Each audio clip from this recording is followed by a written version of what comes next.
एक रात का राज, भाग एक, अनजान दस्तक।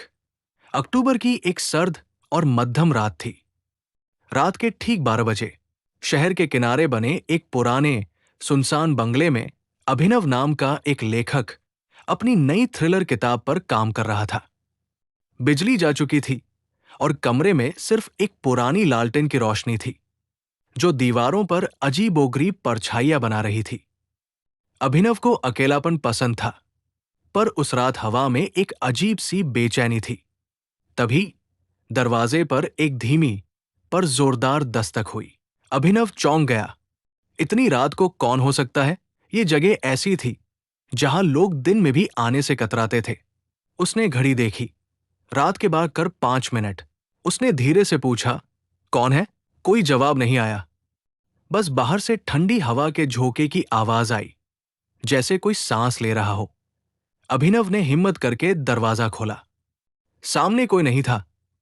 सिर्फ कच्ची जमीन पर एक रक्ताब निशान था, जैसे किसी ने अपने गीले हाथ से जमीन को छुआ हो और अब वो सूख रहा हो। वो दरवाजा बंद करने ही वाला था कि उसे कोने में एक पुराना, जंग लगा बक्सा दिखा। वो बक्सा उसने पहले कभी वहां नहीं देखा था। अभिनव बक्सा उठा लाया। वो लोहे का बना था और एक भारी जंजीर से बंद था। किसी तरह उसने जंजीर तोड़ी और ढक्कन हटाया। अंदर एक मोटी डायरी थी, जिसका कवर चमड़े का था और उसके ऊपर धूल की एक मोटी परत जमी थी। डायरी के पहले पन्ने पर सिर्फ एक तारीख लिखी थी, 15 अक्टूबर 1985। जैसे जैसे अभिनव पन्ने पलटता गया, उसके रोंगटे खड़े होते गए। वो डायरी उस बंगले के पिछले मालिक विजय शर्मा की थी, जो 40 साल पहले एक रहस्यमय तरीके से गायब हो गए थे।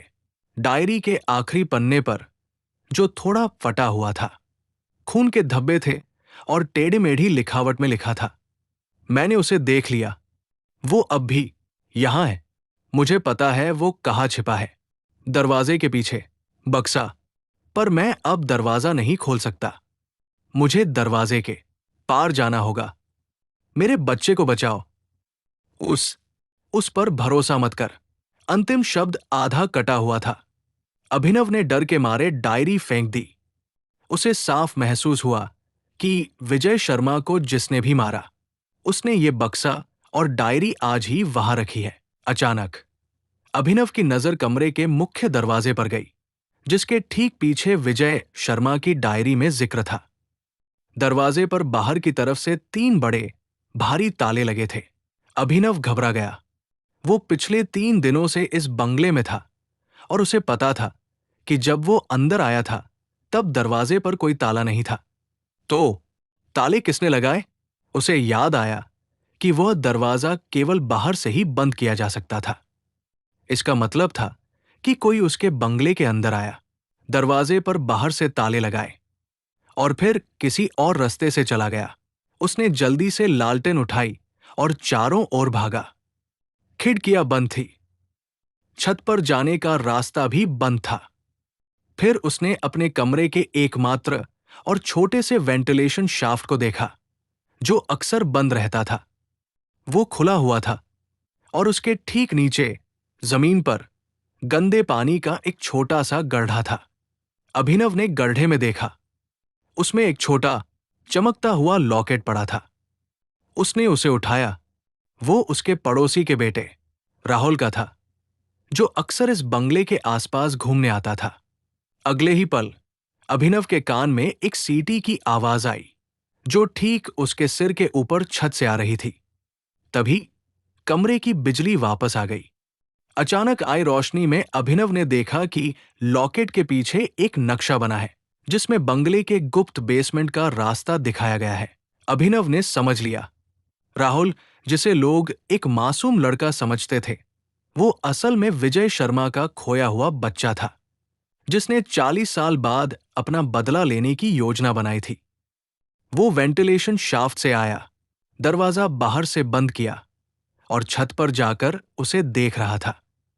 उसे लगा था कि अभिनव विजय शर्मा का कोई रिश्तेदार है, लेकिन अभिनव को यह नहीं पता था कि राहुल छत पर से उतरकर किस वक्त उसके पीछे खड़ा हो गया था।